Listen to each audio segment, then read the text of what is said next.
Well, he is a former politician, mayor, city council member, news anchor, recording artist, reality TV star, actor, and he just launched his own podcast this year. But he is best known for the long-running show, The Jerry Springer Show, which is back on the air in Huntsville weekdays at noon on Fox 54. And he is here in the Rocket City today. Jerry Springer, welcome to Huntsville. Well, thanks for having me. It's great to be here. I've got a lot of stuff I want to ask you about. We're going to talk about Oktoberfest, and I want to kind of pick your brain about what's happening in the world of politics right now. Well, great. But first, let's talk about your show. This is the 25th season? Yeah, we're starting our 25th year now, which is absurd. But, you know, when I first signed to do the show, it was only for 6 weeks. It was a 6-week contract. We've had renewals since. But I was anchoring the news. I had your job. And I'd been doing that in Cincinnati for 10 years for the NBC affiliate there. And the company that owned the station where I did the news also owned talk shows. They owned Phil Donahue, Sally Jessy Raphael. And Phil was getting close to retirement, so one day they took me to lunch. And we had been pretty dominant in the ratings. So they took me to lunch and said, Phil's retiring, we're starting a new talk show, you're going to host it. So I was assigned. I didn't audition, I didn't try out. It wasn't anything I really wanted to do. I mean, you know, I never even thought about it. And, you know, and that's, all of a sudden the show hit it big, and here I am. Yeah, because when the show first started, it wasn't the same format that it is now, right? It was kind of a no, in the beginning, political. Yeah, it was more political. It was a normal show, boring but normal. And at the time, there were 20 talk shows on the air, but every one of them wanted to be like Oprah and appeal to the demographic, which at that time was referred to as middle-aged housewives. And so we were 1 out of 20. Then along came Ricki Lake, and hers was really the first talk show to go after the kids. And when I say kids, I mean high school and college age. And then I remember one day we're walking down Michigan Avenue in Chicago, and I say to the executive producer, as a business model, why are we trying to be 1 out of 20 shows going after Oprah? Let's just be 1 out of 2 shows and go after Ricki's audience. So we decided starting the next day to be young. That meant young people on stage, young people in the audience, young subject matter. Well, as you know, young people are much more open, much wilder in their lifestyles. So every once in a while, the show went crazy. Not every day, but every once in a while. And then Universal bought us and said, from now on, you can only do crazy. And so we're not allowed to do, you know, warm, uplifting stories. We're only allowed to do things that are dysfunctional. Yeah. And that's how you got the show.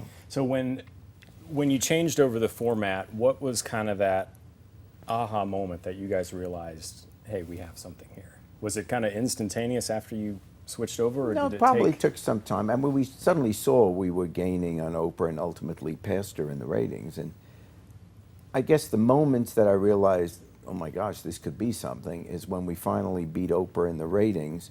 And I think it was when they put me on the cover of Rolling Stone magazine.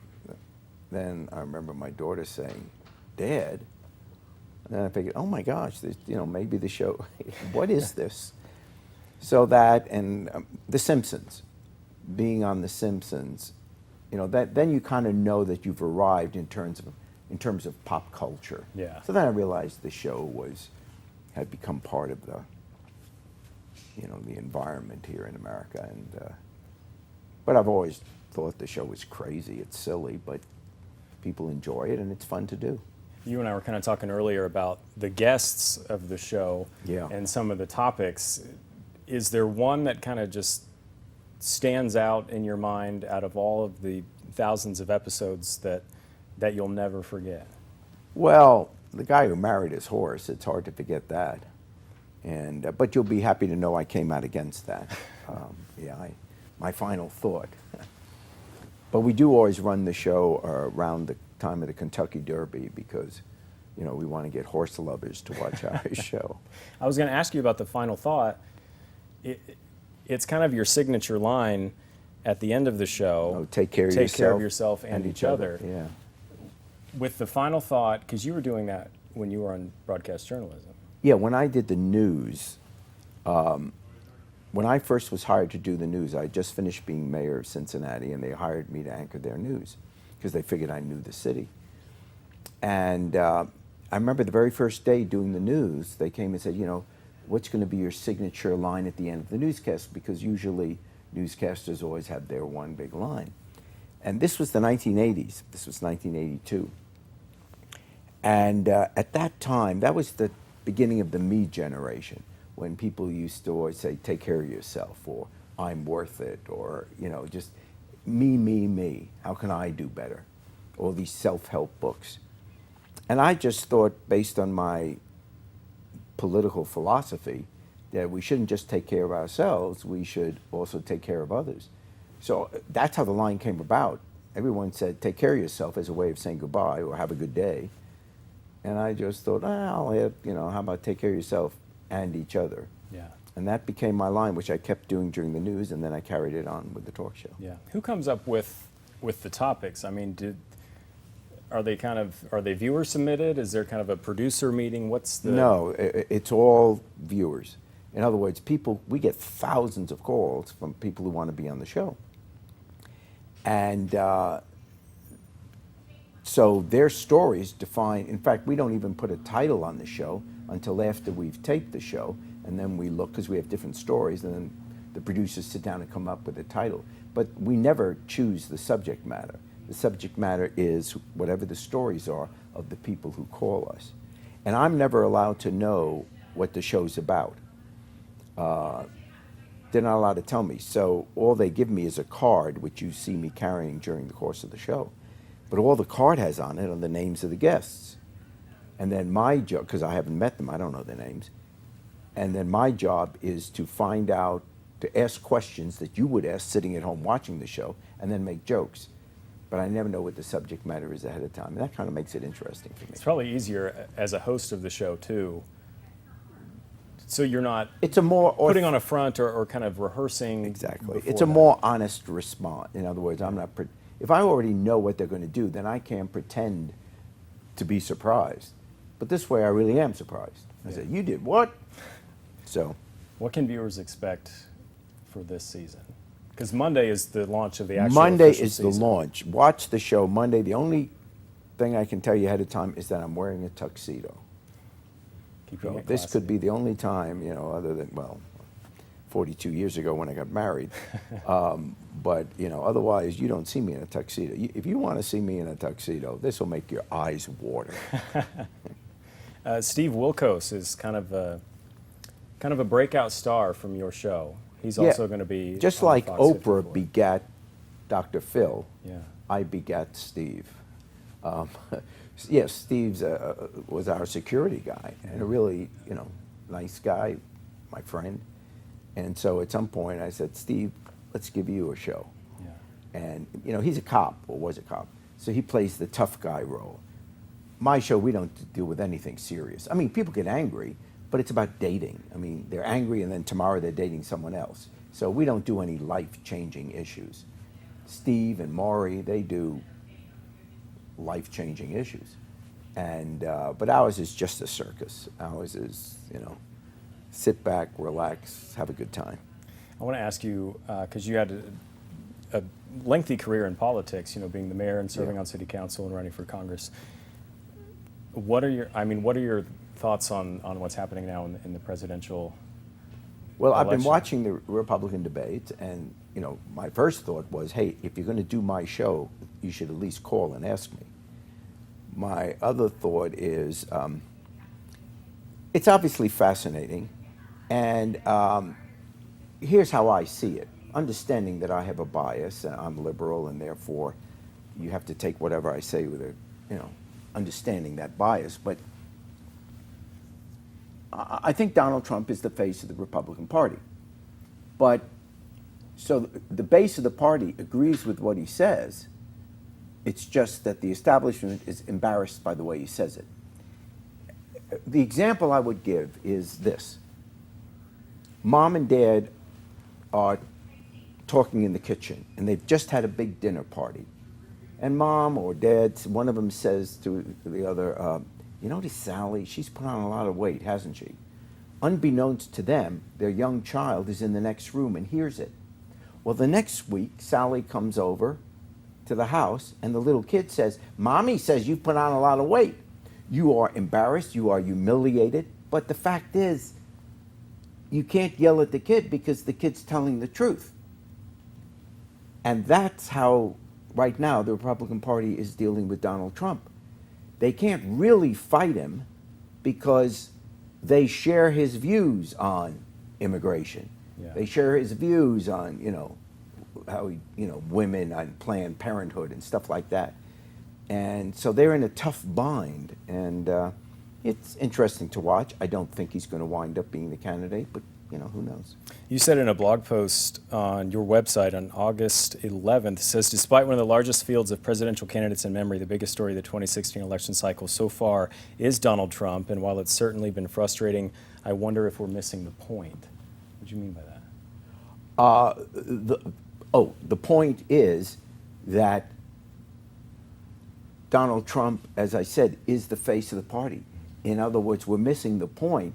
You can make fun of Trump, but understand that that's what the party believes in most issues. So, don't just be complaining about Trump, because all the other candidates are saying, they're arguing about who's going to be tougher on immigration. It's just how big is the wall going to be and all that. Every one of them was tripping over themselves 2 nights ago on Planned Parenthood. I defunded it first. No, I did. So don't just make fun of Trump.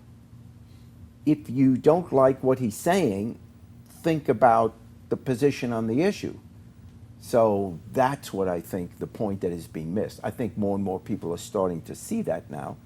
And ultimately, because Donald Trump has a following, there's no question about it, he says what a bunch of people really believe, and that's not going to go away, even if he doesn't get the nomination.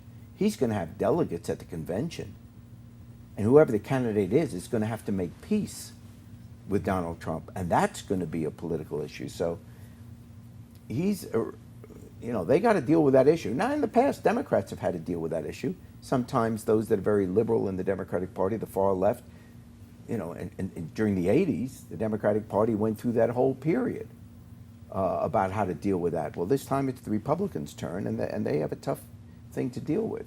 Do you miss being in politics? Well, I'm still active. I'm very active. I go around, give political speeches and stuff like that, raise money, help organize campaigns. So I'm still active. I just don't run for office. And I'm totally okay with that. First of all, I'm too old now. But beyond that, I did start thinking, the idea that you could be rich and have a television show and therefore think that you can run for president. I am announcing today my candidacy for the presidency of the United States, and I ask for your support. Thank you. I didn't think I would announce here. There you go. Put it on a platform. And you just launched a podcast too this year in April. Yes, I do, and you can go to the podcast just by going to jerryspringer.com, jerryspringer.com, and then hit podcast. And I do it every Tuesday night. I fly to Cincinnati, and right across the river is Ludlow, Kentucky, and it's called Tales, Tunes, and Tomfoolery. And it's my friend and I. We do it at at a folk school music parlor. It's a coffee shop, but it's all folk music. People come in with their guitars, their banjos, their fiddles, and we chat, we tell jokes, we joke around. Then I do a little bit of a political rant in the middle, and then the final 10 minutes of the program, we have this music. And the music is wonderful. It is original music written by the people from Appalachia, the people from the coal mines that come up to northern Kentucky. They sing about their lives, and we just draw real nice crowds now. I do it live, before a live audience. And we talk about whatever the issues are of the day, whether it's the politics that's going on, what's going on with Kim Davis, the clerk from Kentucky, who wouldn't give marriage licenses to gay people, to gay couples, etc. All those issues. We talk about it, we joke around, and we have the music. So I really enjoy doing that now. And as I said, I do it every Tuesday night. jerryspringer.com. How do you juggle everything between, because you live in Florida? Yeah, I live in Sarasota. And then you fly to Connecticut to do the to talk film show. the show, and then you fly to Cincinnati Yeah. for the podcast. How do you keep the balance? And of course, you have your personal life at home. So how do you balance the career? And you host the Price is Right. Yeah, I do the live tour of The Price is Yeah. Right. So we're traveling the country now at casinos and theaters around the country. I'm the luckiest person in the world. I mean, you know, I'm lucky, number one, I don't need to make a living anymore. But I just enjoy what I do. So I do it because it's fun. And, you know, I'm not good enough at golf to just do that. I don't want to just stop working. You know, I'll go crazy. And nor my wife doesn't want me around the house the whole time. She says, hey, maybe you work a little more, you know. So as long as I stay healthy, God willing, I'll continue doing it. We've signed to do the show, for example, at least through 2018, and some markets were extending that. So it's all good. I'm very lucky, and I know that. And so when I get offered opportunities to do different shows, I'll say, yeah, sure, that's fun. Do you miss working in broadcast journalism? I do. Every time I walk into a news, I'm after your job. And I'm here to tell you, I'm sorry. But you're fired. Today's my last day. Yeah. All of a sudden, I became Trump. You're fired. No. I really enjoyed doing that. I did it for 10 years, and I really did enjoy it. Yeah. Except you're better than I was, because I got late. I made up the news. Because, you know, otherwise you got to go out, the weather's bad. You know, it's so much difficulty. So I just made it up. No one knew. Well, no, that's not true. A lot has changed since you were in the business. You and I were talking a Yeah. little bit earlier. I mean, just, you know, something as simple as a teleprompter. I mean, nowadays it's all digital. It's all... Oh, it's totally different. I would be lost in a newsroom today just because of the technology. You know, back then we had a teleprompter where some intern would literally put the sheet of your script down on a conveyor belt. There'd be a little camera that would take a picture of your script going by, and I would look in the teleprompter and, you know, read what I'd written. But if the intern put in the wrong page, or in the middle of a sentence put in another page, or put in the page upside down, which has happened, you're stuck right in the middle. And it's one thing to just ad-lib, but if you've been reading something and then suddenly you got to ad-lib in the middle of a sentence, you don't know where that sentence was going. You know, you're stuttering up there. It's painful. Where do you find the inspiration for the final thought at the end of your show? I did that when I did the news. In fact, after I finished being mayor, NBC offered me the job to anchor. Well, I didn't want to anchor. I wanted to do my commentary. You know, I was interested in politics. So I wanted to do political commentary. So we made a deal in my contract. I would agree to anchor their news if they would also let me do a 2-minute commentary at the end of every newscast. And we worked that out, and that's what I did. Then for 10 years, the commentary became pretty popular in Cincinnati. And so then when they assigned me to do a talk show, the producer said, why don't you keep doing a final thought at the end of the show? Because if you watch my show, I don't get involved in what's going on up there. I mean, I stay away. I wear rented suits. I don't want to get cake on them. You know, I don't get involved in the fights or anything like that.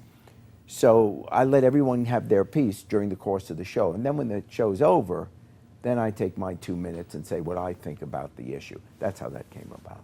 I see. You're going to be at Redstone Arsenal this Yes, evening for tonight, Oktoberfest. for Oktoberfest, yeah. And I hear Looking you're gonna forward to be that. Part of the ceremony of tapping the keg. I tap the keg, and then I may have to have a sip of beer, if I'm forced. Where do you go from here? Well, tomorrow I go to Memphis. Yeah. I mean, you know, You mean career-wise? Yeah. I mean, is there anything that you haven't done so far that you want to do? I mean, you've been on Dancing with the Stars. You've hosted America's Got Talent. You know, you've had a country music CD. You've had a long-running show with the Jerry Springer Show. You've been in a Broadway play before. You've been a news Musical anchor. Chicago, You've been a politician. Is there anything that you haven't done yet that you want to pursue? Not really. I mean, I don't have the right to ask to do more, you know, to have another. In other words, if it comes, it comes, and I'm grateful. I pray every night. I thank God every night for the life I've been given. But there are too many other people that want to get into show business, want to get into television, want to get into whatever. And there's almost a guilt feeling. Why am I taking that job when someone else, and I don't need it, and someone else is coming up, they could have a great career.